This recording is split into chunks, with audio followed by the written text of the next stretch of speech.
రంపచోడవరం ప్రాంతానికి చెందిన 15 ఏళ్ల ముర్రం శివాని యొక్క కథ మన సమాజం ఆలోచించాల్సిన అనేక కోణాలను ముందుకు తీసుకొస్తుంది. ప్రభుత్వం నిర్వహించిన ఒక పెద్ద కార్యక్రమంలో ఆ 10 ఏళ్ల గిరిజన అమ్మాయి ఎంతో కాన్ఫిడెంట్‌గా వేదిక మీద మాట్లాడింది, స్పీచ్ ఇచ్చింది. తన క్లాస్‌మేట్‌కి షైనింగ్ స్టార్ అవార్డు రావడం గురించి మాట్లాడుతూ తాను కూడా వచ్చే ఏడాది అంతే కష్టపడి, అంతే లెవెల్‌లో తాను ఎదుగుతానని లక్ష్యంగా పెట్టుకున్నట్టు కూడా ఆమె చెప్పడం జరిగింది. అంత ధైర్యంగా భవిష్యత్తు మీద ఎన్నో ఆశలతో సీఎం పక్కన కూర్చుని ప్రసంగించిన పేద పల్లెటూరి పిల్ల ఆ కార్యక్రమం జరిగిన 3 రోజులకే ప్రాణాలు తీసుకోవడం, తన్ను తాను చంపేసుకోవడం, ఆత్మహత్య చేసుకోవడం అనేది ఎవరికైనా కంటతడి పెట్టిస్తుంది. పైకి నవ్వుతూ ఎంతో ధైర్యంగా కనిపించేటువంటి పిల్లల మనసుల్లో ఎంతటి భయంకరమైన మానసిక ఘర్షణ నడుస్తోంది అనేది ఈ సంఘటన కళ్ళకు కడుతోంది.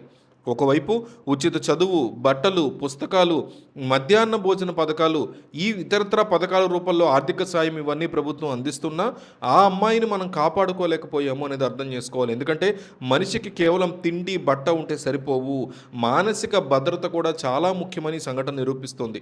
7 ఏళ్ల క్రితమే శివాని తల్లిదండ్రులు విడిపోయిన పరిస్థితి ఉంది. అమ్మ అంగన్వాడీలో పనిచేస్తూ ఉంటే తండ్రి వేరే చోట ఉంటూ ఉంటారు ఆయన. సో, ఈ పిల్ల అమ్మమ్మ దగ్గర ఉంటూ చదువుకుంటుంది ప్రస్తుతానికి. ఒక కుటుంబం ఇవ్వాల్సినటువంటి ప్రేమ, ఆత్మీయత, భరోసా ఆ పాపకి ఏమాత్రం దక్కలేదు. చనిపోయే ముందు ఆ చిన్నారి రాసినటువంటి ఉత్తరంలో తనకి చనిపోవాలని లేదని, కానీ ఇలాంటి వాతావరణంలో తను ఎట్టి పరిస్థితిలో బతకలేనంటూ రాసుకొచ్చింది.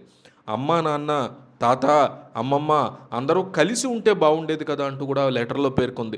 నిరంతరం ఇంట్లో గొడవలు, విడిపోయిన కుటుంబాల వాతావరణం ఇవన్నీ పిల్లల మనసుల మీద ఎంతటి తీవ్ర ప్రభావాన్ని చూపిస్తాయనేది ఇక్కడ స్పష్టమవుతుంది. ముఖ్యంగా గిరిజన లేదా వెనకబడిన ప్రాంతాల నుంచి వచ్చేటువంటి పిల్లలకి ఇంట్లో చదువు చెప్పేవారు కానీ, మంచి చెడు చెప్పేవారు కానీ, ఇబ్బందులు వస్తే ధైర్యం చెప్పేవారు కానీ ఎవరు ఉండట్లేదు. స్కూలుకి వెళ్ళినప్పుడు మిగతా పిల్లలతో పోల్చుకుని తమకేది రాదేమో అనేటువంటి ఒక భయము, భావన, ఆత్మన్యూన్యత వారిని మరింతగా కుంగదీస్తున్నాయి. చదువులో వెనకపడిపోతామనే భయం, ఇంట్లో ఆదరణ లేకపోవడం ఇవన్నీ కలిసి వారిని తీవ్రమైన మానసిక ఒత్తిడికి గురి చేస్తున్నాయి. మనం సాధారణంగా భౌతిక అవసరాల గురించి ఆలోచించుకుంటూ ఉంటాం తప్ప పిల్లలకి కావాల్సిన మానసిక భరోసా గురించి మనం ఎక్కడా పట్టించుకోం. పేదరికం కానీ, కుటుంబ సమస్యల మధ్య నలిగిపోయే పిల్లల యొక్క ఆవేదనని కనిపెట్టే వ్యవస్థ మనకి లేకపోవడం చాలా పెద్ద లోపం. ఈ సంఘటన మనకి ఒక విషయాన్ని చాలా క్లియర్ కట్గా గుర్తు చేస్తుంది. కేవలం ఉచిత పథకాలు ఇచ్చి బడులు నడిపితే సరిపోదు. పిల్లలకి మానసిక ధైర్యం, ఆరోగ్యం మీద మనం దృష్టి పెట్టాలి యాజ్ ఎ సొసైటీ, గవర్నమెంట్ వైపు నుంచి కూడా. సైకలాజిక్ కౌన్సిల్ అనేవాళ్ళు స్కూళ్ళలో ఉండాలి.